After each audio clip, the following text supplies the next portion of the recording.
Uma boa noite aos nossos queridos irmãos internautas que acompanham a nossa igreja online.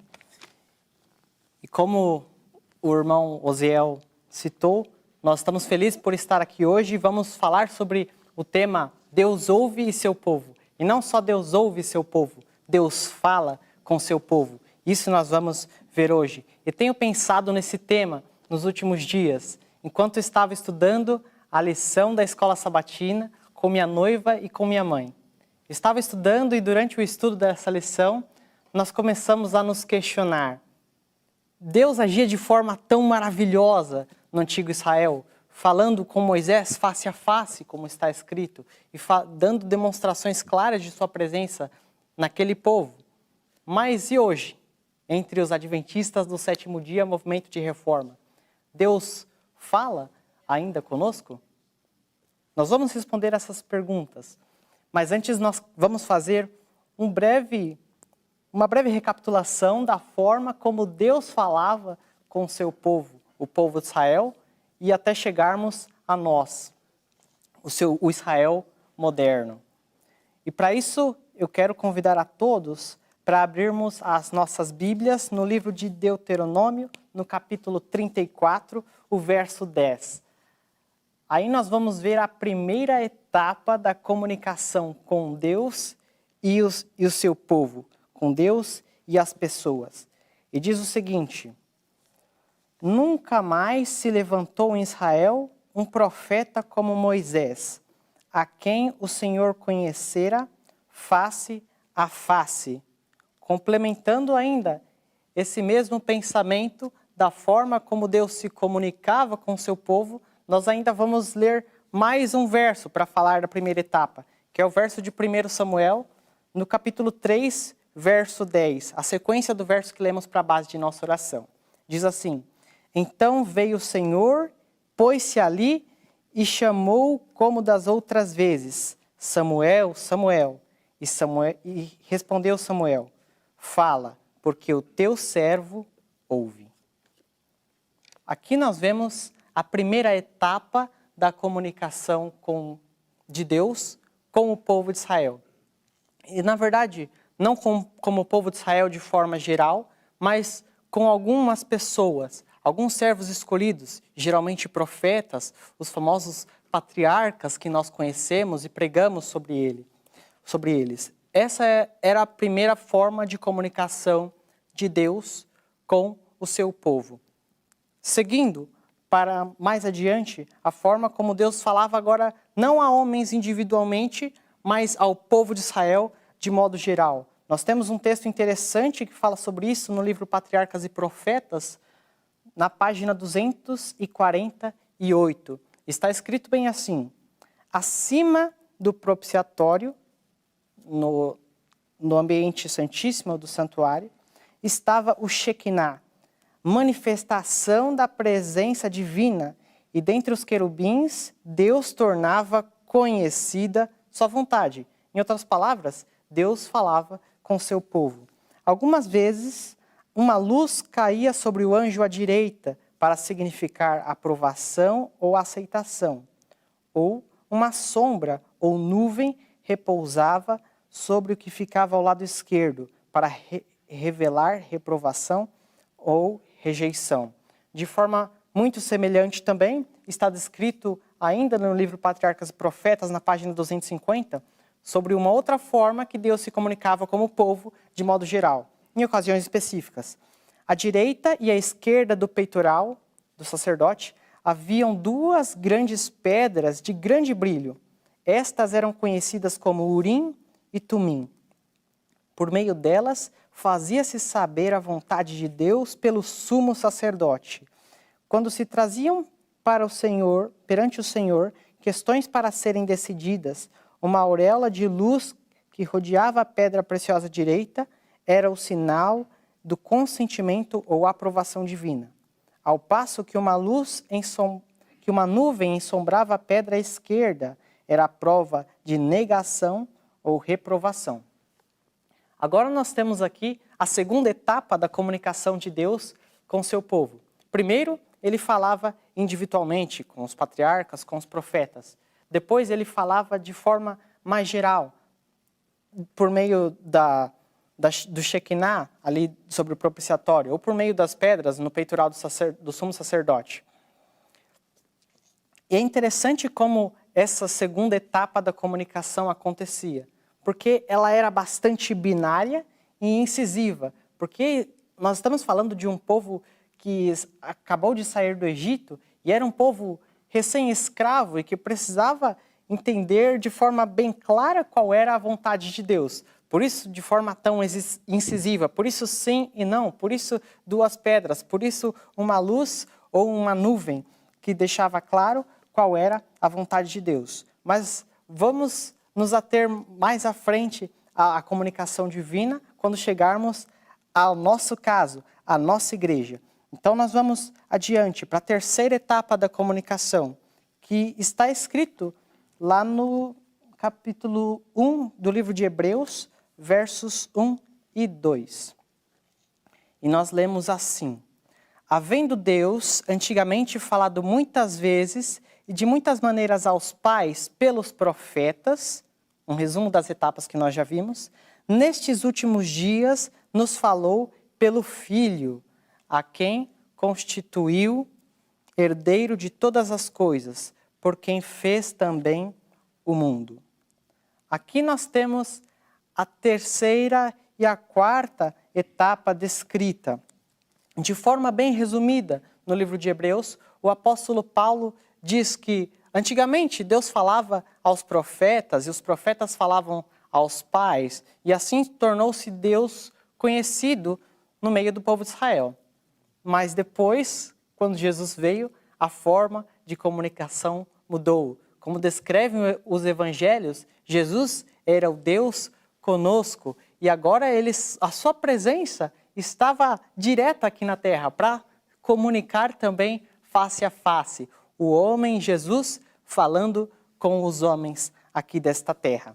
Isso é muito fantástico, um período muito feliz da comunicação entre Deus e o homem, mas que durou pouco tempo. Como nós conhecemos pelas profecias e também pela história de Jesus, o seu ministério durou 3 anos e meio. Então, esse período especial de comunicação não durou muito. Recapitulando, nós vimos que Deus se comunicava com o povo por meio face a face. Falava com os profetas, falava com alguma pessoa especial para Deus, como todos seus filhos são, mas aquela pessoa consagrada, como podem dizer assim. Depois ele mudou a forma de comunicação para poder falar mais ao povo de forma binária e incisiva, por meio do propiciatório, por meio do Urim e do Tumim. Mais à frente, depois de tantos outros profetas que surgiram, como o profeta Daniel, profeta Isaías, Zacarias, que eram intermediários entre Deus e o povo, Deus enviou o seu Filho. E o seu Filho, Jesus, Deus conosco, falava com os homens.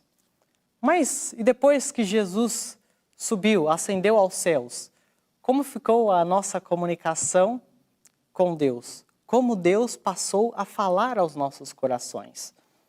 Está descrito no livro de João, no capítulo 14, verso 26. Nós sabemos já que Deus não nos deixou sozinhos quando subiu aos céus, mas deixou alguém para ser a comunicação de Deus conosco. Verso 26 de João 14. Mas o Consolador, o Espírito Santo, que o Pai enviará em meu nome, vos ensinará todas as coisas e vos lembrará de tudo quanto eu tenho dito. Muito bem, nós chegamos aqui à etapa em que nós vivemos, ao período em que nós vivemos. Jesus ascendeu aos céus e o Espírito Santo está no nosso meio se comunicando conosco. Mas quando pensamos na pessoa do Espírito Santo entre nós pensamos em uma comunicação muito individual. Nós não pensamos que Deus fala a nós como um povo mesmo, como ele costumava falar com o povo de Israel, por meio do Shekinah, por meio do Urim e do Tumim. Parece que o Espírito Santo atua só na consciência dos indivíduos, mas não está falando a nós como um povo. Parece? Não parece exatamente. Jesus, ele disse assim, que o Consolador, que é o Espírito Santo, que Deus enviaria, ensinaria todas as coisas e faria nos lembrar tudo quanto tenho dito. Disso nós podemos absorver uma coisa muito interessante. Tudo que Jesus falou está escrito neste santo livro que nós temos em nossas casas. E quando nós abrimos esse santo livro, Deus pode se comunicar conosco, tanto de forma individual, como também como povo. Como muitas vezes nós vemos quando vamos à igreja, ou quando ouvimos uma pregação aqui na igreja online, ou mesmo quando nós estudamos a lição, nós ficamos com o sentimento, nossa, hoje Deus falou comigo, né? Hoje eu senti o Espírito Santo tocando no meu coração. Mas, lembre-se que o Espírito Santo também faz lembrar coisas que estão escritas em épocas especiais para que todo o povo se beneficie das mensagens. Assim foi nos tempos de Guilherme Miller. As profecias de Daniel tiveram uma importância muito especial nos tempos de Guilherme Miller. Tanto que houve aquela comoção que nós conhecemos como o Grande Desapontamento de 1844, que foi o fim da profecia que nós entendemos. Também as cartas de Paulo aos Romanos e também aos Gálatas foram muito importantes durante a Conferência de Minneapolis, em 1888. Então, em cada período da história, Deus trouxe ao seu povo coisas que já estavam escritas há muitos anos, mas que tiveram uma importância especial para aquela época, para aquela circunstância. Mas e agora nós, os adventistas do sétimo dia do movimento de reforma? Deus está falando conosco também? Ou será que nós encontramos alguma situação em que Deus mandou um texto especial para falar aos nossos corações? Enquanto eu estudava algumas lições que tinha em minha casa, lições antigas, eu encontrei um texto bastante interessante que eu quero compartilhar com os irmãos. E eu acredito profundamente que esse texto foi uma comunicação direta de Deus com o seu povo, de Deus com os adventistas do sétimo dia, movimento de reforma, como povo, não só individualmente. Esse texto está no Testemunhos, volume 9, na página 11. Eu vou ler e depois eu vou dizer o contexto em que nós estudamos esse texto. As calamidades em terra e mar, as condições sociais agitadas, os rumores de guerras são portentosos, são prenúncios da proximidade de acontecimentos de maior importância. As forças do mal estão se arregimentando e consolidando-se, estão se robustecendo para a última grande crise. Grandes mudanças estão prestes a ser efetuadas no mundo. Os acontecimentos finais serão rápidos e outras versões serão rápidos e sucessivos, mas aqui temos serão rápidos. O contexto em que nós lemos isso foi o que me deixou mais chocado e deixou o meu coração mais impressionado. Porque quando nós lemos aqui, nós entendemos, bom, prenúncios do fim, mas prenúncios do fim estão acontecendo. Mas, pasmem os irmãos, esse texto foi estudado na lição do dia 11 de setembro de 2001.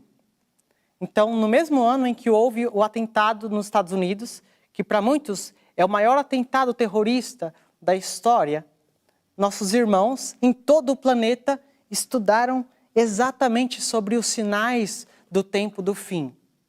No dia 11 de setembro de 2001, nossos irmãos se levantaram de manhã cedo, estudaram a lição da escola sabatina, leram esse texto, ficaram com o coração talvez impressionado, ou talvez alguns indiferentes, mas depois ao ver o que estava acontecendo no mundo, certamente ficaram chocados. E nós sabemos que o 11 de setembro trouxe realmente grandes mudanças, grandes crises aconteceram no planeta por causa desse atentado terrorista. Como a irmã White diz aqui, vou ler novamente, grandes mudanças estão prestes a ser efetuadas no mundo.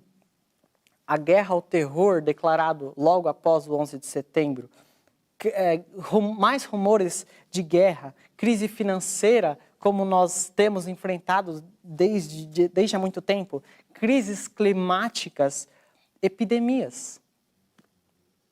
Epidemias, pandemia como esta que nós estamos falando, são prenúncios do tempo do fim. Esse texto é muito chocante quando colocado dentro do contexto em que ele apareceu para nós. Mas tem algo que ainda deixa o meu coração muito mais impressionado. Nós que estamos vivendo nesse ano de 2020, estamos passando, talvez alguns por algo inédito. Uma pandemia, uma doença que está afligindo o mundo inteiro. E no ano em que temos uma pandemia, a mensagem que o Senhor nos traz para estudar todas as manhãs, a meditação diária, quem tem? O título é sobre o quê? Sobre saúde.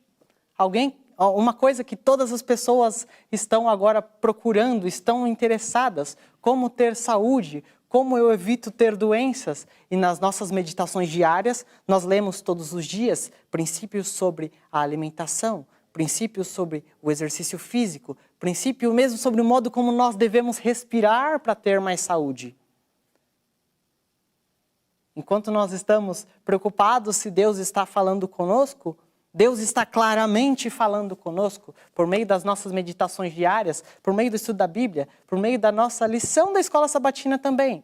Porque na época em que nós estamos vivendo, tão perto do fim, tão perto da nossa entrada na Canaã celestial, a lição que nós estamos estudando fala sobre a peregrinação no deserto, que é prestes a entrar na Canaã celestial. Deus está claramente falando aos nossos corações. Como será que nós temos reagido à forma como Deus fala conosco? Será que nós lemos de manhã a nossa meditação, estudamos a nossa lição e permanecemos assim, indiferentes, cobrando ainda que Deus fale conosco, quando está de forma tão clara, escrita que Deus está falando conosco? Nós podemos entender se abrirmos nossos olhos. Educação, na página 109, traz o seguinte pensamento, muito interessante para nós termos em mente. Por entre as contendas e tumultos das nações, aquele que assenta acima dos querubins, ainda dirige os negócios na terra. Novamente, por entre as contendas e tumultos das nações, aquele que se assenta acima dos querubins, ainda dirige os negócios na terra. Vivemos em um momento confuso, em um momento que as coisas nós não conseguimos entender muito bem o que está acontecendo, quando isso vai acabar, qual será a providência de Deus. Nós estamos às vezes pedindo por um milagre, esperando uma resposta. Mas podemos ter certeza absoluta, plena convicção, que em meio a todo esse tumulto, Deus ainda dirige os negócios na terra. Um último texto que eu quero ler antes de nós encerrarmos. Está no livro de Hebreus, no capítulo 3, 7 e 8. E fala sobre como nós vamos reagir tendo em mente que Deus está falando conosco claramente. Se nós abrirmos nossos ouvidos, como Jesus costumava falar, quem tem ouvidos para ouvir, ouça. Qual deve ser nossa reação para com a comunicação de Deus? Hebreus 3, 7 e 8. Portanto, como diz o Espírito Santo, hoje, se ouvir de sua voz, não endureçais vosso coração, como na provocação, no dia da tentação do deserto. Irmãos, essa mensagem impressionou muito o meu coração, de modo que eu senti a necessidade de compartilhar ela com os irmãos. Deus está claramente falando conosco. E o texto de Paulo aos Hebreus serve muito para nós. E não só individualmente, serve para nós como povo. Deus está falando que não possamos endurecer o nosso coração, mas ouvir a voz do Senhor e fazer como Samuel fez no verso que nós lemos inicialmente. Fala, Senhor, teu servo ouve. Amém. Se de alguma forma essa mensagem tocou o seu coração, compartilhe com seus amigos e familiares. Deixe o seu like, se inscreva no canal para receber todas as mensagens que ajudarão a edificar a sua vida espiritual. Deus te abençoe sempre.